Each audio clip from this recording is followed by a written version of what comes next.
Madame le maire et chers collègues, Madame la première adjointe, d'abord vous remercier d'avoir été fidèle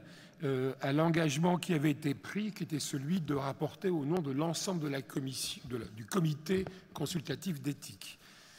Ce rapport, d'ailleurs, a été voté à l'unanimité lors de la dernière, effectivement, séance. Et je voudrais aussi, comme ça a été fait par vous-même et par notre collègue de LV, saluer Monsieur le procureur de la République, je continue à l'appeler Monsieur le procureur de la République, ayant eu le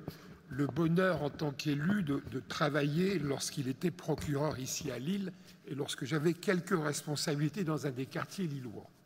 Et je me souviens que cette collaboration était toujours à la fois exigeante et fructueuse. Et je veux donc souligner ici la manière dont Philippe Lemaire anime ce comité et à côté d'ailleurs du rôle qu'il mène en tant que déontologue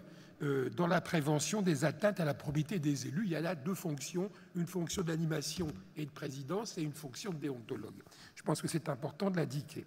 Alors je veux ici brièvement faire part de quelques réflexions, mais vous l'avez dit, mais j'insiste de façon importante. Il y a devant nous la cartographie des risques et comme cela a été dit, mais je pense que vous en êtes consciente, cela demande bien entendu un certain nombre de moyens de façon à ce que cette cartographie puisse être menée parce que c'est un chantier qui est important. Deuxièmement, je reviens sur ce que j'avais déjà évoqué, je crois, lors de la création ou l'adoption du règlement intérieur. Je reviens sur ce point en considérant qu'une collectivité territoriale est une administration particulière en ce sens qu'elle fonctionne au quotidien dans ses décisions, dans la préparation de celles-ci, dans une collaboration étroite entre les élus et les services. Il me semble donc important que notre travail de comité consultatif d'éthique et de transparence et que la question de la déontologie prenne bien en compte cette imbrication, sans nier les responsabilités, mais qu'elle prenne bien en compte cette imbrication quotidienne, dense, forte, entre les services et les élus. C'est d'ailleurs un peu le sens d'une proposition qui est faite par Madame Élise Untermaier-Kello de l'Observatoire de l'éthique publique,